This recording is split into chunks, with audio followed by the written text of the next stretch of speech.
or Bill Hootery, our deputy city engineer. I'd be happy to explain it to you, but they would be happier because they know more about the matter than I do. In terms of website disclosure issues, I'll talk to the attorney. I don't see a problem at this point with the check register. Other cities do it. I'll get with Lori Bloom. I'll get with Gert Paraskeven. I think that could go on probably if there's no issues in terms of licensing as early as December. And I'd like Tom to talk about some of the nuances when I'm done talking with Tom Darling. Staff salary and benefits I could put on there if council agrees in the majority as early as December again. And if we are going to ask the state of Michigan, which I think is also a good idea, to have other municipalities incorporate salaries and benefits, perhaps as part of the dashboard requirements, it may be easier for us if we ask the state to have the regulations be identical to the requirements for school districts. That way they're not having two sets of rules in terms of disclosure. And contracts we can put on the agenda or on our website essentially, I think in December, at least for contracts over $10,000, including our labor contracts. So having said that, if I could ask Mr. Darling to talk a little bit about the check register, and sure. Then if council just, again, I get 4 head nods, we can make it happen. Hope we get 7. But. Yes. Well, good evening, Madam Mayor, Council. It's a pleasure to be here tonight with you. You wanted me to talk a little bit about some of the nuances with the check register. Again, from the financials department perspective, that's certainly easy to be done. Obviously, we print those every week and go over them before we actually issue checks. I think it's just a matter of obviously developing a PDF for those. It's probably more of an IT issue then on the web server and the nuances that would take for them to get that up. But certainly it appears very doable and clearly in a reasonable amount of time to get that done. Thank you. Salaries and wages, again, Councilman Fleming graciously provided me a copy of one of the school districts' wages and benefits that they have on there, and clearly it looks like it would be a good template that we could mirror things off of. Again, some things, and we'll probably give you a template of what we think it should look like, but some things would be more apt to dollars and others would probably be more apt to the benefit type that it is. So, but again, in the spirit of full disclosure, we can certainly provide that information. I'm sure we'd be happy to do that. Thank you. Thank you. Is there any questions or comments? Madam Mayor? Yes, Mayor Pro Tem McGinnis?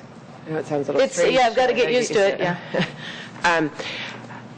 I think that this is something that we could definitely revisit in terms of having the new council together. We're told that it's something that could be feasible. I think that, especially in light of the added caveat that we would be forwarding a resolution, I think we can all agree on one thing, that numbers are really only as good as the ability to make comparisons. So in my opinion, overloading people with figures without something to allow them to kind of base that in or compare it. I know that there are other cities that do that right now, and it's not a requirement. It may make some additional work before it's actually something that you're required to do, but I would also like for you to provide, when we come back and revisit the discussion, what the feasibility would be to have those types of comparisons available, or at least provide links where people can access the information themselves so that they can make those comparisons. I think that's something that we've had in our discussions before, but when we're going to talk about this again as a group, assuming that you get the consensus to do so, I'd like to see what kind of opportunities we'd have to provide that information, rather than just, there's a lot of information on our website as it is, and I'm assuming that's where most people are going to go to get the information. So finding a way to provide it to the citizens in the most meaningful manner is also going to be very important to me too. So just go ahead and highlight that now while you're doing your research. Good. Councilman Teets. I just would like to, and I appreciate you bringing this up, that to see a format or an outline of what would be included before you go ahead and spend all afternoon or a couple days putting it all together, because I think that would be important for us, the council, to have a sense of what we're buying. I think so. And And do I call you John, city manager? Zerleg. Zerleg, I apologize. Call me John after the meeting's over with. We're getting formal here. During the meetings. And so you're looking at mid-December, is that what you're looking at? Yes. Okay. Yes, sir. And that would include labor contracts and contracts more than $10,000, you think? Right. Yeah. Just for the record, all contracts over $10,000 have to be approved by the Troy City Council, and so it's just a matter of finding them and putting them in one site. If we call a purchase order to go to Traveros Hardware to spend $50 to buy light bulbs, that might be a little bit more difficult to find. But again, the contracts, the larger ticket items are no problem. Thank you. Thank you. Yes, Go ahead. Councilman Slater. Yeah, we discussed this in previous meetings, and I've always been in favor of transparency, as Councilwoman McGinnis indicated. And I would be happy to give my head nod as long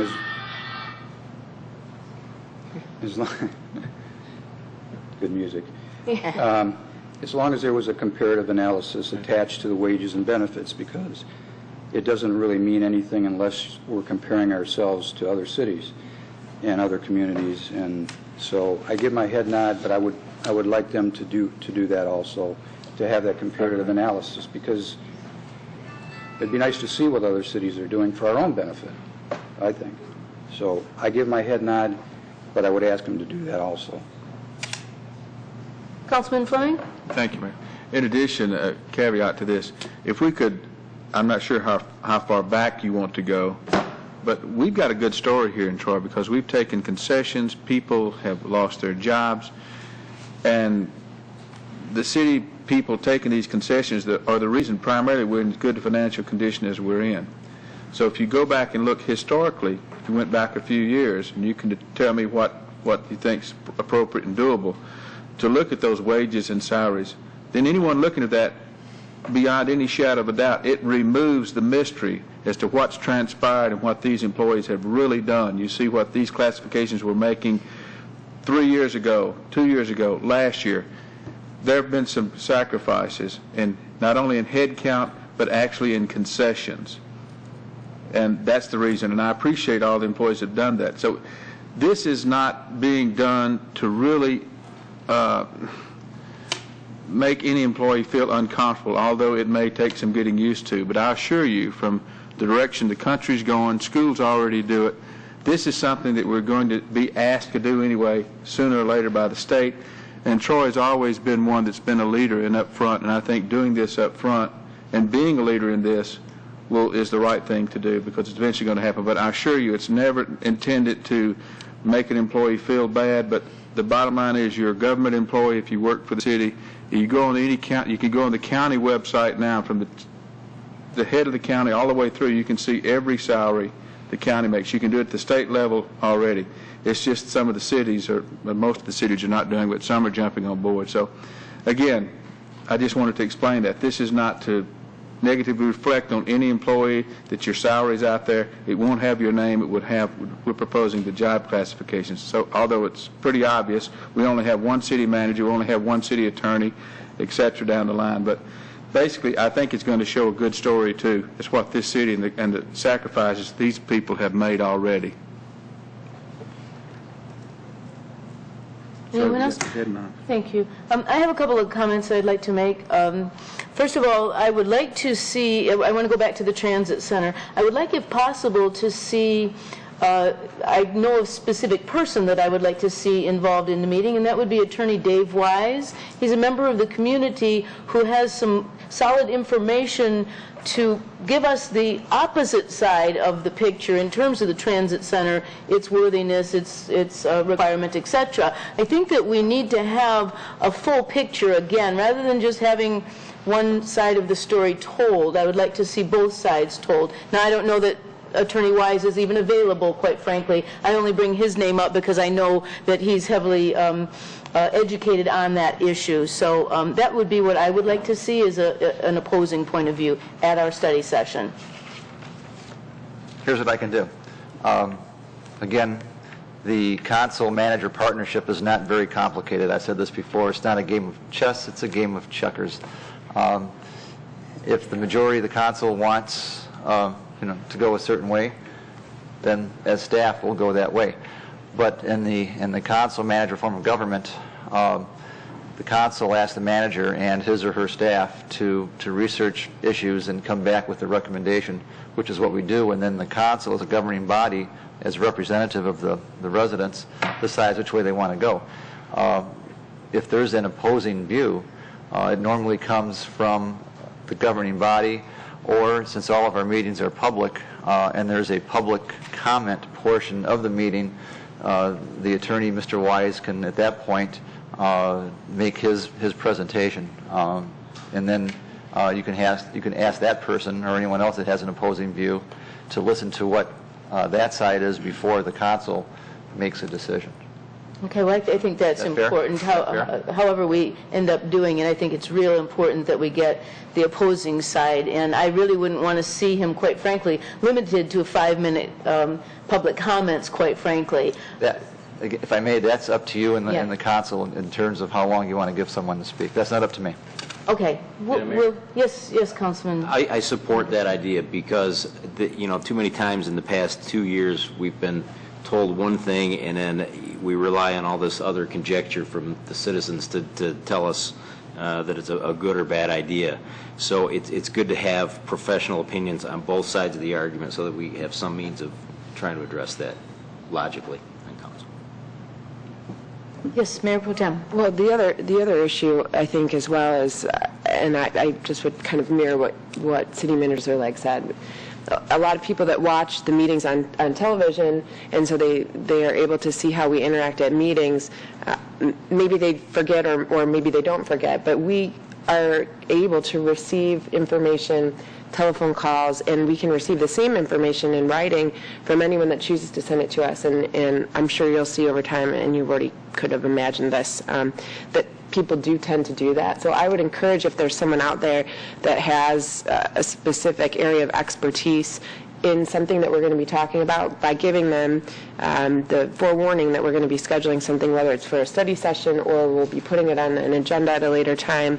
Not that we don't want them to come in and speak to us publicly at the meetings, but a lot of times it's more helpful for them to put something in writing or to reach out to each of us individually. And I know this will happen over time with whatever issues that we're dealing with. There will be a city resident or a business owner that will make calls to each person that sits on council and the mayor individually to make sure that they can bend our ear or provide a different perspective.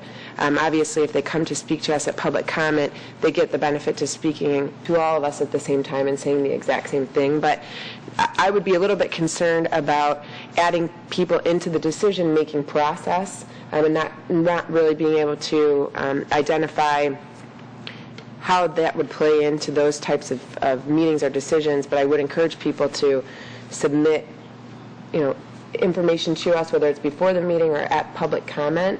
But I'm not quite sure how you would envision having that person then come into the meeting setting and speak to us and be a part of that decision-making process. I think at this point, I would encourage them to reach out to us and provide the information or to come to public comment, but I'm not quite sure how you would envision them being a part of the actual meeting. Well, the way I look at it is the person that's coming with the presentation to give us the pro side of the issue has 15 or 20 minutes to use a PowerPoint presentation. We listen to them. They're not really a part of the decision-making process either, so they would then leave, and then our opposing side would come and give a 15 to 20-minute presentation, and then they would leave the room. And then the decision-making process begins in the study session. I don't see that could break any laws or rules. Of course, forgive me, I'm new to this, so of course I would defer to council to make sure that we do it the right way. But I absolutely think it's critically important that the council has the ability to have both sides brought to us in a setting where we then are going to make a discussion and a decision at which way we're going to go with the issue. That's my thought. And if we can work on that in the coming weeks, I think that would be fine. This isn't something that I think we have to decide upon right at this meeting. But that's what I would just like to have as the general concept. If I may, do you want a study session then? Does the governing body want a study session Monday on the transit center to bring essentially, not necessarily pro or con, just where we are with it? You know, how we got to where we are. That's not a protagonist or an antagonist viewpoint. That's just where we are. And then council then can, if they have any other further questions, we'd be happy to respond thereof. And if anyone wanted to write something that would be part of a record, it could be forwarded to you directly. Because you need to have a decision. I mean, the decision is yours as a governing body, what you want to do. Staff can answer any questions that you have, and it's not really a subjective argument at that point. It's very empirical. It pertains to financing, pertains to grants, pertains to contracts and time frames and specifications. Whether or not you want a transit center is a value issue, okay? And being a simple man, I always thought the job of the governing body was an authoritative allocation of values, okay? We don't need pros and cons for arguments on a transit center per se. You'll let me know if you want a transit center. And I'm sure your constituents will let you know, as well as the business community, if they want one or not. And then you tell me what you want to do, and we'll make it so. So, again, if you want to have a background on the transit center from the staff that's been working on it for about the last, 5 years? 10 years. 10 years? We'll be happy to do that anytime council wants.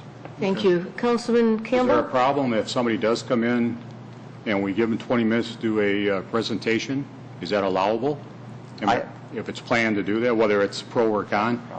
But I don't know what the situation is. I mean, if you stop the transit center now, what does that mean to the city of Troy, which I guess we could get into at a later date? What's it mean for money, or I'm not sure what the downside is, how far you've gone and how far you go before you're committed.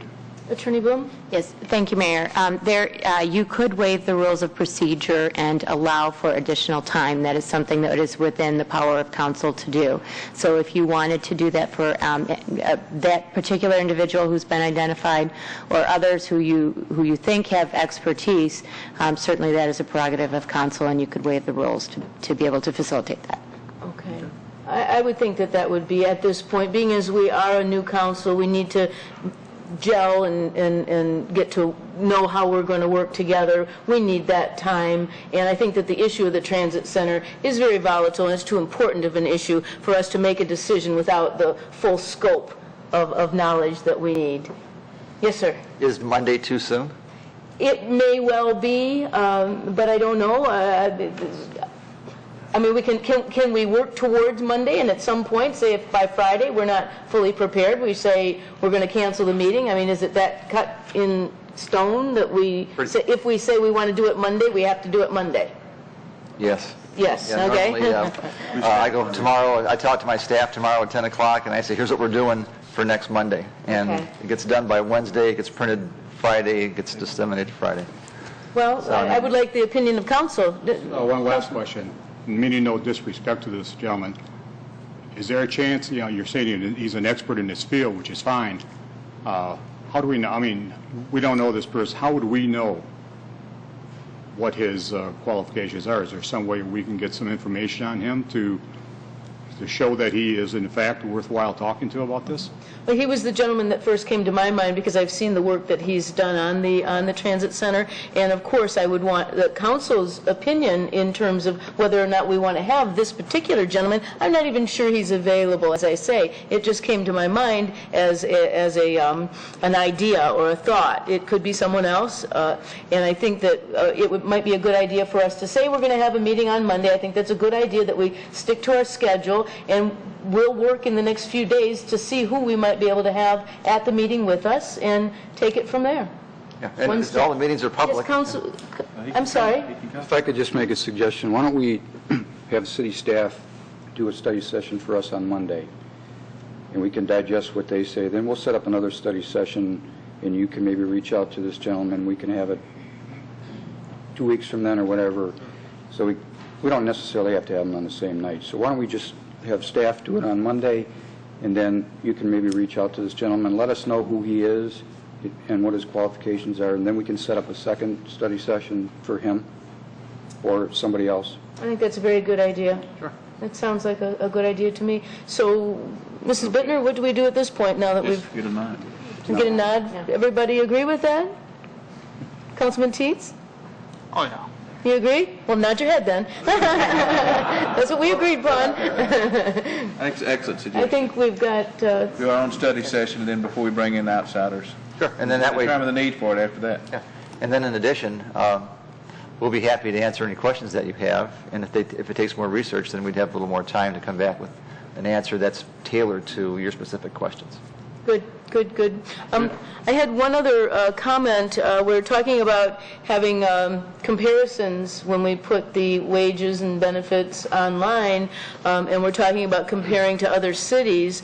One of the issues that I have is that as a leadership city, I think that we need to be out front in comparing the public sector wages and benefits to private sector wages and benefits as well, because to me that's the key. That's where the rubber hits the road. The people who are paying the salaries should be afforded the opportunity to have their salaries compared as well, and that's what I would only wish, that we could have an extra line item for comparison to the private sector.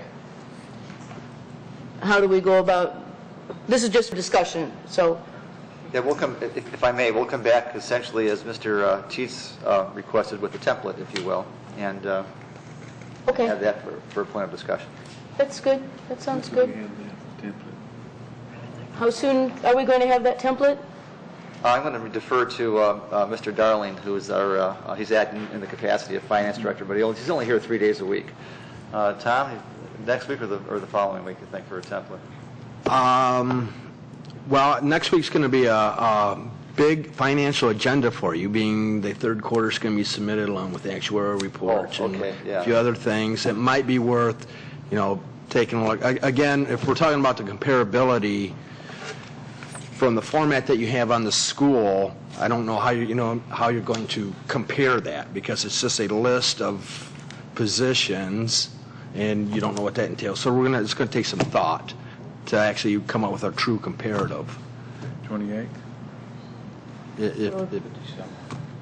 So November, December. Is there a date certain that you could tell us? certainly the councilman meeting after this next Monday would be fine.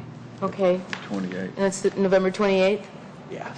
Okay. Then, Your Honor, if I may, there'll be an indication in the template that some positions are essentially able to weave in and out of the private sector, and others are not. You don't want to compare a police officer to a Wackenhut security guard. I understand. You don't want to compare me to someone that runs a $150 million organization. They'll make $1 million a year. I understand. But you could compare an IT director in the public and private sector. Mr. Darling charges $150 an hour normally for his services. I could compare that to what a finance director makes. And, but not every position would be comparable. And we understand that, but I think it's kind of important. But thank you very much. Sure. Thank you. I don't know if this is a point where if I wanted to make a resolution, if I would do that, Attorney? Madam Mayor, if this is it still on the council referral portion, or is it, and if you're going to make a resolution also, you'll need to waive the rules. You'll need to have a motion to waive the rules of procedure as well. Okay. Well, then I want to waive the rules of procedure. And does that take a vote? It will, Mayor, and you should also indicate which rule it is if you wanted to waive the rules of procedure and make a resolution. I believe it's 6B, but I can tell you in 1 second. And the clerk may also have that information. If you're talking about adding an item to the agenda, then it would be Rule 16. Is it 6M? 6M? Maybe 6M, yeah. 6M. 6M, so I would waive Rule 6M. So the motion would be to waive the rule of procedure 6M to allow a resolution to be made at this meeting. Okay, I would like to make a motion to waive Rule 6M to make a resolution at this meeting. Do I have a second? Is that? Second. Okay, Councilman Henderson, second. Can we have a vote or discussion? Is there any discussion? I always forget the discussion part. Do we have a vote? Councilmember Slater? Yes. Councilmember Teets? Yes. Mayor Daniels? Yes? Councilmember Campbell? Yes. Councilmember Fleming? Yes. Councilmember Henderson? Yes. Councilmember McGinnis? Yes. Motion passes. I would like to make the resolution that the Troy Public Library be reopened on Saturdays, starting on December 3rd. That's the first Saturday in December.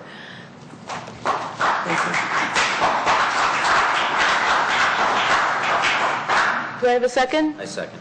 Thank you, Councilman Henderson, second. Any discussion? Yes. Good. Councilman Campbell? Have we gone through the financials to see what this means to do this? Are we going to shut down another day? Are we going to, I mean, I thought we would want to look at some of the data first before we make this decision. I have no problem with it, but we only have a finite amount of money to do it. We have to be open 55 hours a week. I mean, do we know what the ramifications of making this this plan is? I guess I don't know that we do.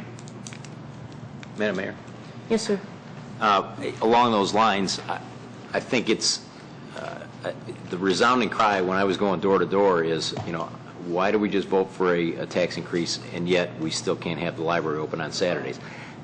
Not one person objected to, let's pick another day to close it.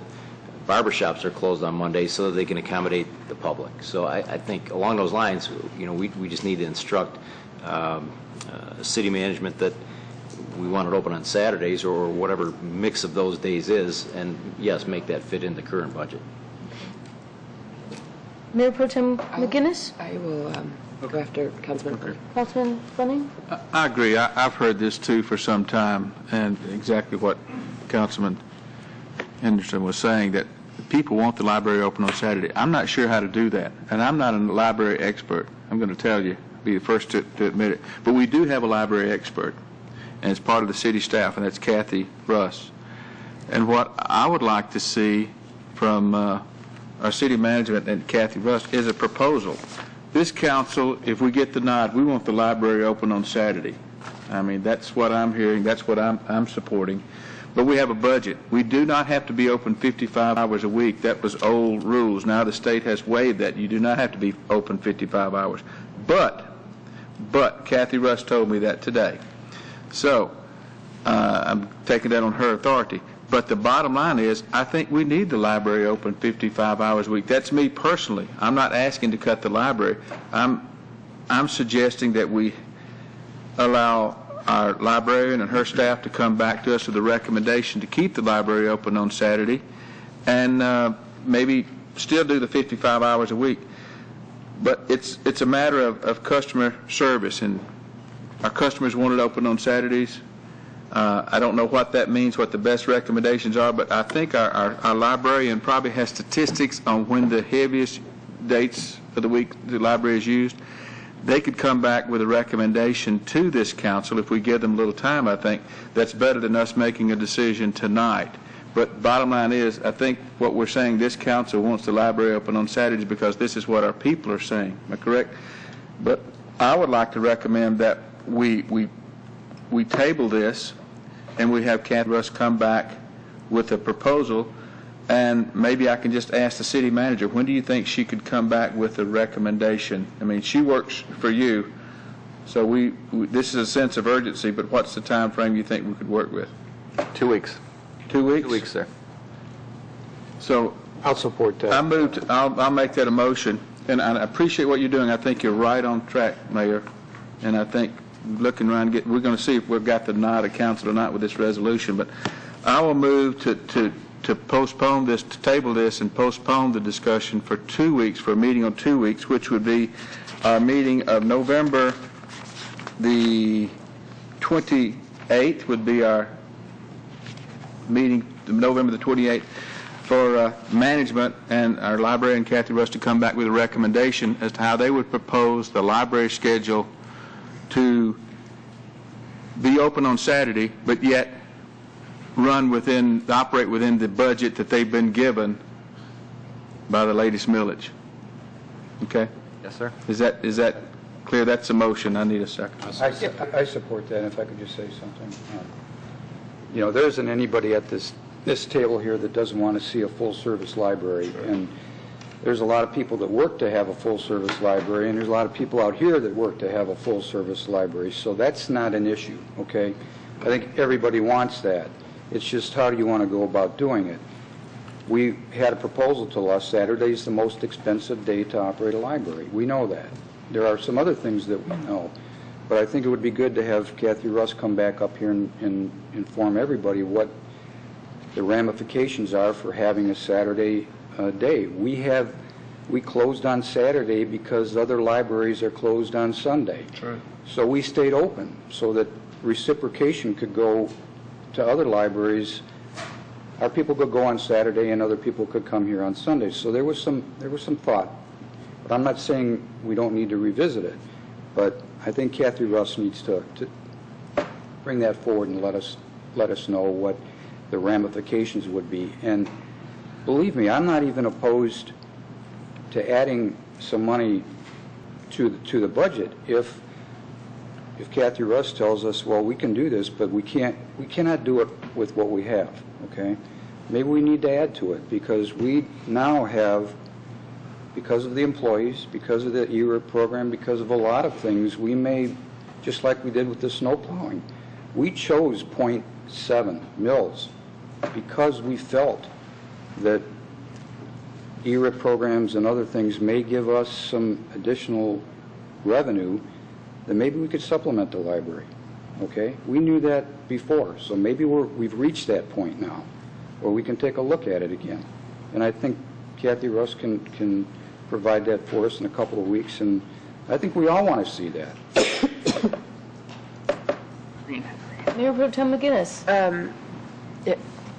I guess it kind of dovetails with some of the other comments that city council members have made before me, but I wouldn't be opposed to having a discussion about it. Obviously, we've got new people here, so we're going to have new insight. We've got not new numbers, but we've got a newly approved budget for the library that I think we need to take a look at.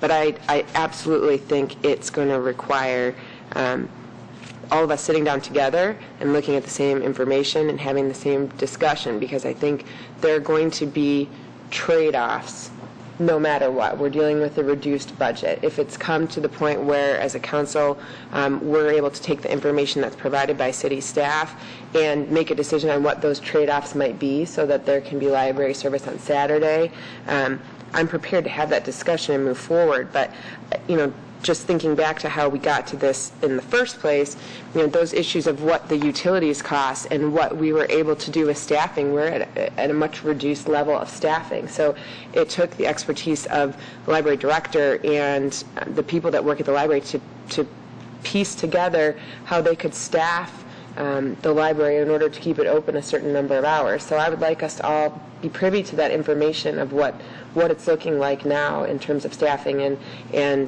the cost of the utilities and the cost of the materials in line with what we know we've got dedicated funding for, and then move forward from there. I just think that there are too many pieces of the puzzle that we should all be on the same page about before we make a decision. So I would be open to having a discussion, but I definitely would like an opportunity to have us ask questions, get answers from the library director. We did get information laid on the table tonight, but again, it didn't really give all of us an opportunity to review it. So I would ask to continue the discussion when we're all able to review the information and ask questions. Thank you. Councilman Teets? The only thing I ask when we have this opportunity to speak about this is that we're presented with a definitive plan. I mean, I'd like to see something clear how we're going to do it and how we can do it without additional revenue having to be spent on library service. And, as they say, figure it out. And I think we got a great team over there, so have at it. And I look forward to seeing a plan that can hit those two specs. And so that's where my head's at. I can't speak for anybody else here, but that's very important to me, and that'll make that meeting and our time together very effective. Thank you, Your Honor. And our job is to give the mayor and council enough information to have a comfort zone in any decisions that you make. So, Thank you. Anyone else? Have a motion and a second. Do I get an opportunity to make any discussion points, or? No, we made a motion to table the other one, we need to vote on it. Okay, so the motion is to table the resolution to open the library on Saturday, and there was a second. So we had the discussion, now we vote. And just for I'm sorry. clarification, Madam Mayor, just, I believe that it was until the November 28th meeting. You would need to have a date certain on that as well. Okay. One last point, Madam Mayor. Yes, Councilman Teets? An additional question I had was, you had mentioned, I think, just first week of December, that first Saturday to have it open. And if we met and discussed this 2 weeks from now, it wouldn't seem like that would be possible. But what I'd like to know from the city staff is what is the most immediate date thereafter? So if we meet in 2 weeks and it gets a go and everybody's all peachy keen, then is it the next Saturday? Is it 2 weeks thereafter? I want a definitive date on when that would be. We'll be happy to provide that, at least an estimate. I just wanted to make that clear. Thank you. And can I clarify before the vote? Can I clarify my thoughts before the vote? I am going to vote against the resolution to postpone it because I think it's important that we send a message to the community that this is a can-do council. Yes. This is a can-do city government. Amen. And I would like to make certain that we are on the same page and we agree that we're going to open the library on Saturdays and we're going to make it work. Whatever we have to do, we're going to make it work. I would prefer to see smart hours so that we have the library open 7 days a week, because I think that's important. Maybe some days we have it open from 10 until 2. Maybe other days we have it open from 2 until 8. I'm not sure how the configuration would work, but I think that the key component is that we all agree that we have the library open on Saturdays, and we make that resolution today, and we do it now. We don't postpone it any longer. So that's why I'm going to vote no. Good. A vote, Ms. Bisner? Mayor, will you kindly repeat the moved and seconder of that motion? I'll second. So just repeat. I moved it. Councilmember Slater? Thank you. Councilman Slater. Okay, yeah. Is that true? Yeah, I believe so. And the vote, Mrs. Bisner? Mayor Daniels? No. Councilmember Campbell? Yes. Councilmember Fleming? Yes. Councilmember Henderson? Yes. Mayor Pro Tem McGinnis? Yes. Councilmember Slater? Yes. Councilmember Teets? Yes. Motion passes. Good. Thank you. Okay, now we move on to, what's that now? Council comments. Is there anyone that has anything else they would like to say at this point? Madam Mayor? Yes, Councilman Henderson. One thing came up in council comments, and I completely concur with this, and that's the Troy Days issue. And I don't know what we can do, what we can't do, but Troy Days historically has been a fixture in Troy. And last year, this last year, it was completely modified. We, as a city, took the name away and we took the venue away. And I think as a gesture, we should reach out to Tom Koszybski and those folks and see what we can do to reinstate the name, reinstate the venue, if they so choose to go that route. Just my thoughts. I think those are very good thoughts. How do we proceed with that, Attorney Bloom? If that's something that you wish to bring back at a future meeting, I'm sure that the manager would be happy to accommodate that with the majority's consensus. Mayor? Yes, Councilman Fleming. I took the liberty of talking with Mr. Koszybski, and apparently there's a meeting on Wednesday night with the Zion Community Christian Church here, and they're going to decide what they really want to do. If they might prefer to keep it where it is, but basically I said, you know, you may be exactly happy where you are, but and let us know. Basically it was a thank you, and I've asked for a proclamation, and that's going to be occurring in a future meeting where we give those citizens that were involved in that successful Troy Family Days this year an acknowledgement and a thank you and a proclamation from this council, the mayor and this council. But Mr. Koszybski will come back and let us know what he wants. I just asked him as an individual. and he'll come back and let us know, and then we can bring that to the council as a recommendation or a resolution or whatever we want. But may not need any changes. He may be perfect content. They may be perfect content where they are. We'll see. It was quite a success, though. They need to be recognized for that. Good. Well, thank you. Thank Yeah. you, that's good.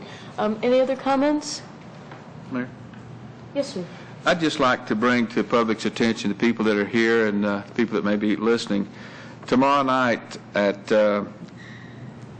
6:30 p.m., the doors open at Troy Clausen Republican Forum is having a what is freedom to work and what should Michigan adopt it, and should Michigan adopt it. It's going to be at the community center tomorrow night.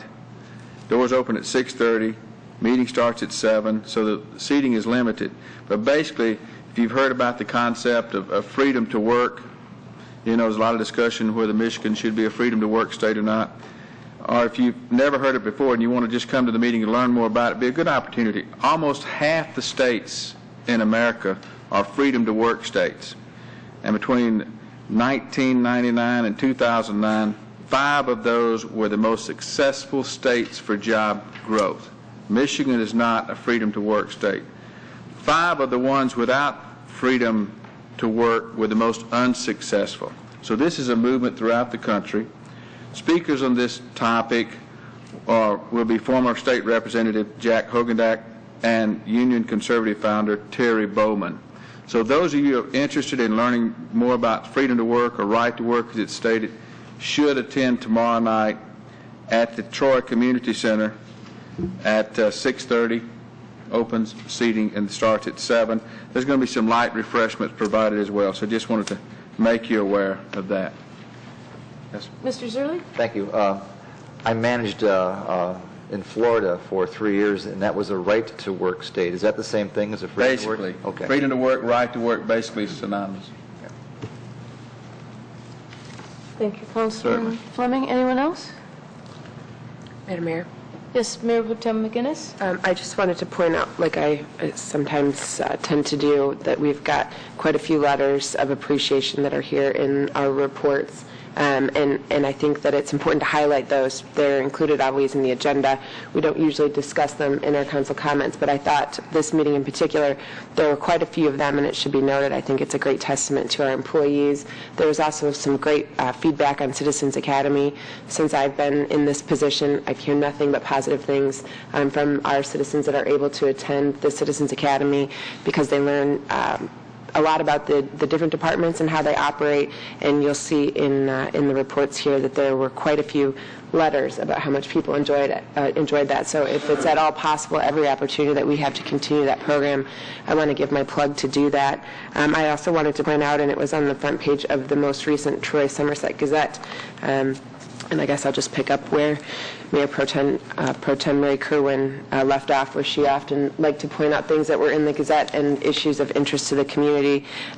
This one in particular, the Police Department and the VFW Post 4037, there's information regarding their co-sponsorship again this year of a holiday food and gift drive. And I'm pointing this out because I've had the opportunity over the last several years to participate where they are working with Troy People Concerned, and there are families that are chosen that live here in the community with us each year that are in need of not only food items for the holidays but also gifts. They're carefully selected. The Troy Police Department does a terrific job, as well as the Troy VFW post that's over there on 15 Mile, I think just east of John R., if my memory serves me correct. But they are taking donations for this again. The delivery will happen on the 16th of December, and for more information, obviously, you can see the front of the Troy Somerset Gazette, and the contact information is in there, but it's an absolutely wonderful thing, I think, that our police department and the VFW Hall does every year, so I would encourage people to get involved and seek out additional information if they're interested.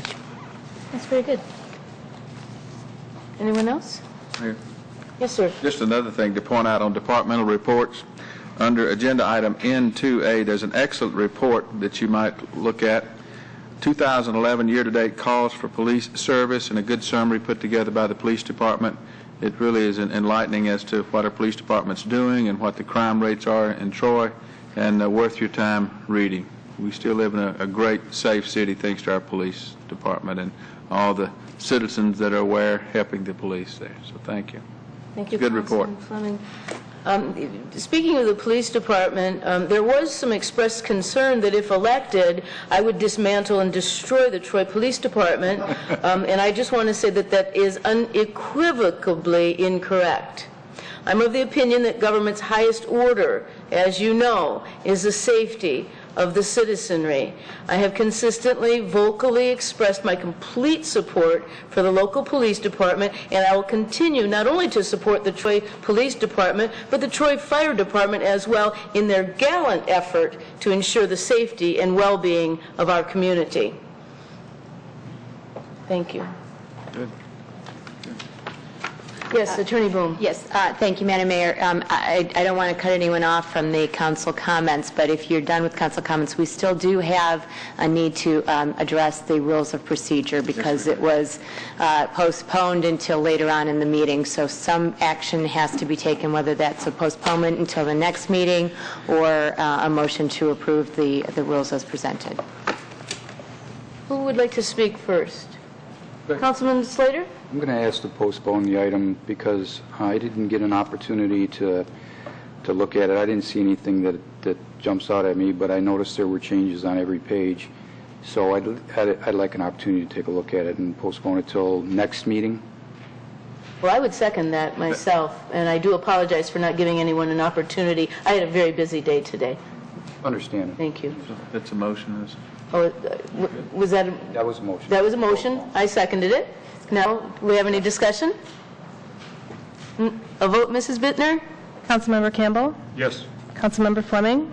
Yes. Councilmember Henderson? Yes. Mayor Pro Tem McGinnis? Yes. Councilmember Slater? Yes. Councilmember Teets? Yes. Mayor Daniels? Yes. Motion passes.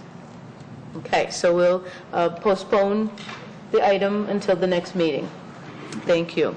Now, I'm not sure exactly what I'm supposed to do with the letters of appreciation. I don't have to, okay. I'm very proud of all these letters of appreciation, and I'm glad that Mayor Pro Tem McGinnis brought it to our attention. There are no proposed proclamations or resolutions from other organizations. The notice of hearing for the customers of the Detroit Edison Company, case number 1675, number U 16756. We're done. We're done. No study items? No study items? No closed session requested? Move to adjourn. I move to adjourn the meeting. Thank you very much. Good job. Thank you.